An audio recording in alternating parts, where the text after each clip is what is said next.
you have to realize that you're not good at that many things. These are all things that I look at as investments. He may look large and scary. I am the scary one. I mean that the feces on the wall, don't worry, was not human. What's going on? Jeff Weibo here, guys, and we are back, and we're going to be hearing from Mike and Jen Richter. It's going to be part 2, so if you haven't seen part 1, get back over and watch part 1. It's very informative. We're talking all about how to invest in new builds. Remember, these Jen and Mike Richter are able to buy a property from a builder very early on in the development stages, and by the time it's built, it's already gone up in value. It's a very interesting strategy, so stick around in the video, watch the whole thing, and let me know what you guys think. So we talked a lot about like why we choose our new build strategy. As you can see, not all strategies for everybody. We decided for a brief period of time we were going to look into multifamily, and we're like, everybody does this, everybody gets one, we should get one too. And then we went around and looked at multifamilies. That is my face leaving a multifamily. The guy was so excited to tell me that the feces on the wall, don't worry, was not human. I was like, we're not touching. Yeah, exactly. So we walked around, we met some of the tenants, we saw the condition of the properties, and I just kind of I was like, this is very lovely, this is great, thank you agent for spending the day with us. Got in the car and I was like, oh my god. And this property cash flowed, what, $400 a month? Yes. Right? Yes. Oh, it totally would work for the right person. So the numbers worked. Yeah. What do you want to deal with, right, at the end of the day? At the end of the day, I had a newborn baby, and I had like not even a 2-year-old yet. I didn't have the time and the ability to go to the properties and clean it up to the extent it needed to be cleaned up, or flip it to the extent it really should have been flipped too. Mike is still working full time. So as much as, yes, somebody else bought it for a great deal and is cash flowing and is now inheriting a special property, it was not for us. So we talk about this, what we always say is what works for Mike and I is not going to work for everybody here. And what, like Sean's strategy is not going to work for me right now either. So you really have to be confident and know what your lifestyle is. Mike and I love to travel. I've traveled since I was really little. I refuse to give up travel. I told Mike it originally, I said, when we do this real estate thing, if it ever impacts my ability to leave the country and go to Italy for a month, I'm out, I'm done. So we definitely picked a lifestyle, a strategy that I can go to Italy for a month, and I'm not worried about tenants calling me. I'm not worried about any issues. I'm not worried about warranty or toilets breaking, anything like this. So this is reflecting our lifestyle.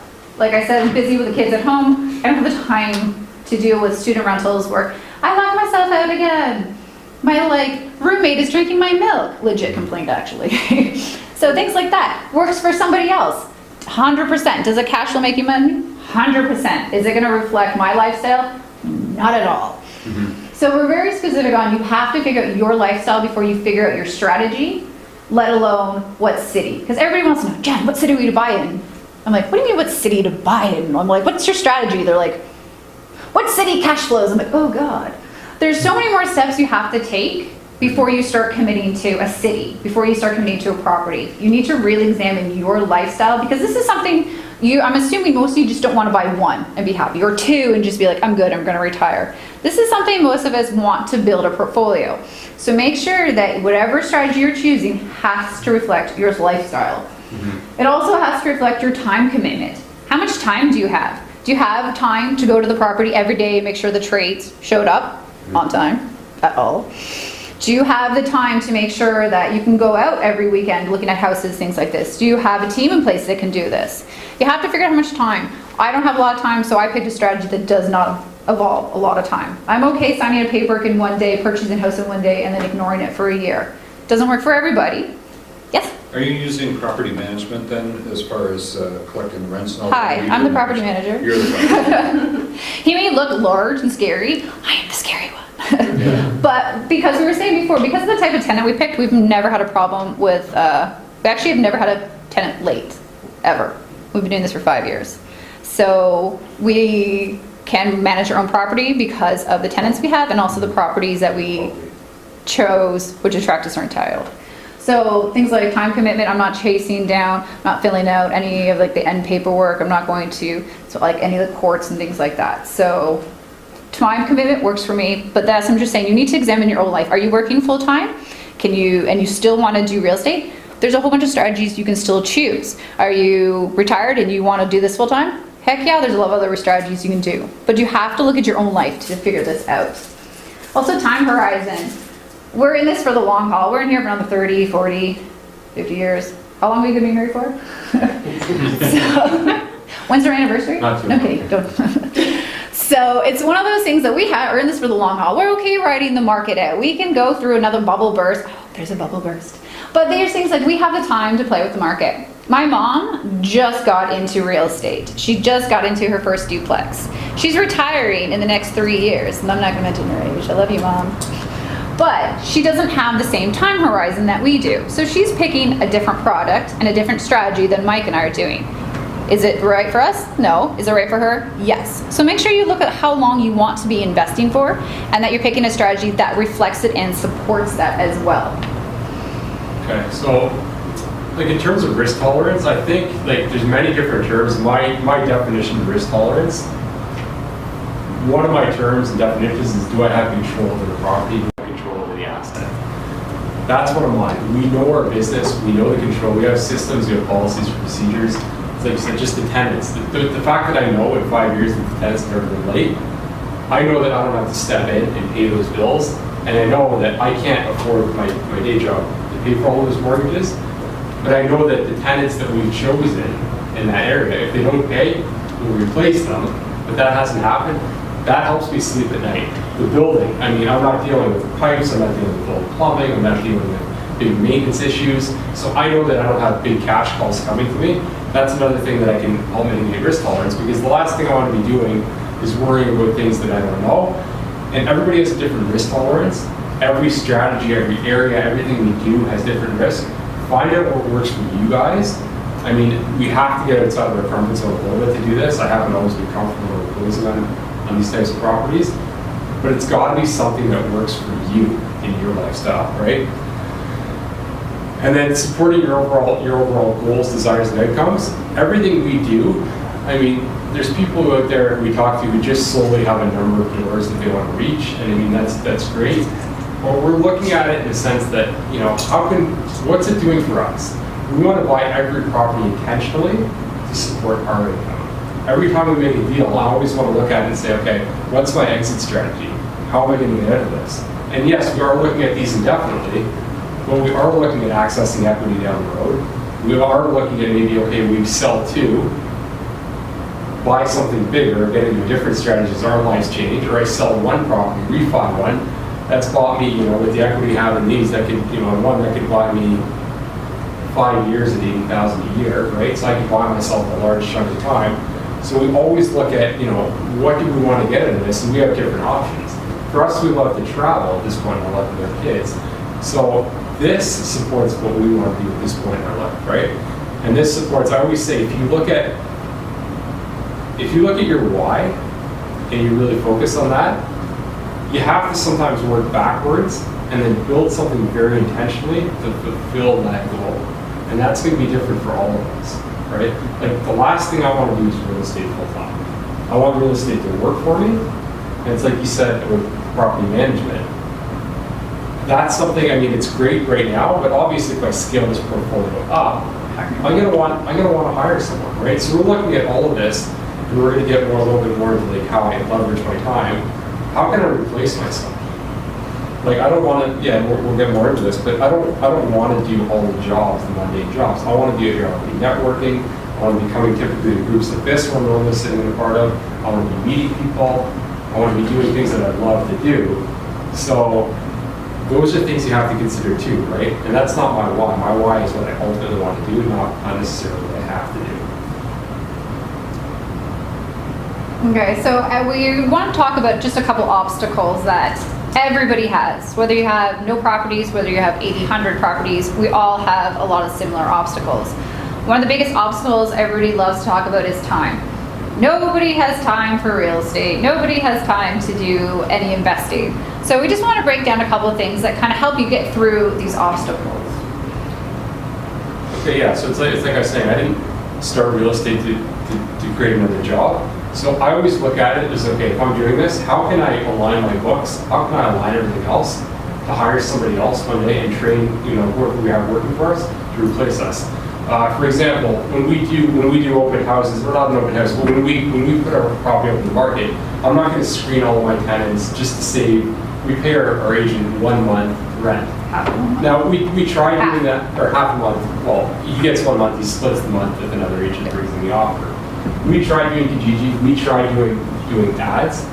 It was too much work for us, so we didn't want to filter through everything. He's got a system set up in place, but we've educated him on exactly what we're looking for. So if he wants to live in Kijiji, if he wants to find his own warm market, he knows exactly what to bring us, what our expectations are, what we're looking for, the type of tenant we are. So we've educated him. Now we've got a handyman working for us who does all kinds of odd jobs. I love working with my hands. I love doing this, but I don't want to spend a Saturday doing something I pay $30 an hour for when I can be with my family, when I can be, looking for other deals, when I can be growing my business, creating relationships, doing social things with other investors to, form those relationships in the future. That was a mindset shift that I had to look at. I had to look at, okay, what's the highest and best possible use of my time? And where do I want to be? It's not, cutting grass. We get someone to cut our grass. It's not cleaning the house because I know I can save that money or that $100. It's, how can I get in the habit of hiring someone, make sure it's in the budget, but building up that team too, because the more you use the people, your trades around you, the more loyal they're going to be to you. And then the more you've got them trained in the sense that when you need something done, they know what you want, they know how you want it done, and they know what your expectations are too. So I look at it sort of as I'm investing in my future now. I'm using them for jobs that I could, maybe justify the time, but it's also growing that relationship and sort of scaling that through them. When I really do need them, they're going to be there because I've been paying them. We've got that sort of lasting relationship, right? And jack of all trades. I think to be an entrepreneur in this business, you've got to realize at some points that you're not good at everything. There's a time when I was younger, I wanted to prove to myself I can do plumbing, I can do electrical, and I tell the guys, I can do this, I can do that. And I hear a lot of guys say that, but they're so caught up in exchanging their time for money that they never really grow past maybe that 1 or 2 properties, or they never really venture into investing because they always look at how much can I do. I think there has to come a point when you have to realize that you're not good at that many things. Like I was talking to Peter, I could set up my corporations online, but they're probably going to be wrong, right? Well, they will be. And I was Right? And then down the road, when I try to get my tax savings, the government's going to say no. So, it's expensive, but I look at that, when I hired BDO and Peter and George, that's an investment for me. That's not an expense. That's an investment. When I hired, the lawyer to work with, when I hired, the marketing and branding coach we have, when I hired the real estate coach, these are all things that I look at as investments, right? So, just bringing on people like that, I realize that I'm not good at that many things, but there's people out there that can pay more money to. Maybe it's even more than my time, but they'll just do it so much better than I can do it that I'd rather delegate that to them and then do things that I can't. Like, you can't delegate all of certain jobs. You can't delegate relationship building. You can't delegate spending time with certain people or maybe finding certain deals. So I want to focus on more things that I like to do, that I'm good at, that I can't delegate, and focus on that. And in the spare time I have, I'm spending it with my wife. I'm spending it with my kids. I'm doing things that I really want to do. So when I look back and say, okay, why am I doing? We all get those points. It's like, why are we doing real estate? This is, and everything hits the fan and you're overwhelmed. It's like, you know what? I've got that support and I've got this, and this has done more for my life than just working and getting caught up in your business. I want to work on growing my business. So it's important to think like that. And what I find when people are really able to delegate, it's a mindset shift. It's just a shift in mindset, and that's something I struggle a lot with, is allowing other people to do it and realizing it might not be perfect, but it's going to get done anyway. So. Want to talk about your team? Yeah, and then aligning my team. Yeah, so some of the things I've done, we always used to use a smaller accountant that could handle our portfolio from where it was. He could handle it, he didn't charge very much money. But I look at this, when I brought over the computer, it's going to cost a little bit more, but these guys are doing far more than my accountant ever was, and you guys are handling much, much bigger portfolios than we have. So it's like, and the lawyers too, I want to set up my portfolio with people that are where I want to be, not where I am now and not where I was, right? And it's like that with the lawyer too. We always use our family lawyer. He saved us a few $100. But when we started to talk about the corporations, the different tiers, the asset protection, the tax haven, it was over his head. I mean, he could have done it, but it wasn't necessarily a good fit for where we wanted to be in the future. So we did spend a bit more. We did hire the right team, and that really helped us too. It's like the coach. I mean, you know, we work with some different coaches. It does get expensive, but they showed us a lot of things that we're doing wrong, and they also shine light on a lot of the blind spots that we have and things that we're overlooking. So that, you know, aligning ourselves with people like that really, really helped us. It saved us a lot, and just it helps everything move so much better, and it helps your business a lot more than what it was in the past. So we always look at where do you want to be in the future and start investing in that now. So when it does come, when the capacity does come, you're there. Like the handyman and everything else, I could have handled a lot of that stuff, but I know that, you know, if something does happen, we do want to buy a lot of properties at once. I've already got that infrastructure in place. I've already got the broker in place who knows how to deal with multiple properties. I'm not just dealing with the local person at the bank anymore who sort of sells us, you know, you cap it at 9 properties, so you can only look at a few more. I want people to look at it in a much bigger scope. So that's sort of how we look at growing our team. So there you have it, some very creative, interesting strategies. Get down in the comment section. Let me know what you guys think. Pros and cons of what they said. Question them, question me, do whatever it is. Write me in the comments. My notification squad, Project Mayhem, and if you don't know what that is, hit me up on Instagram to find out what Project Mayhem is. They're gonna respond to your comments as well. So if you're new to the channel, leave a comment and we're gonna respond back to you. Thank you guys. If you're new, make sure you guys subscribe and get over on Instagram and follow me. I post there every single day, and we'll catch you guys on the next video.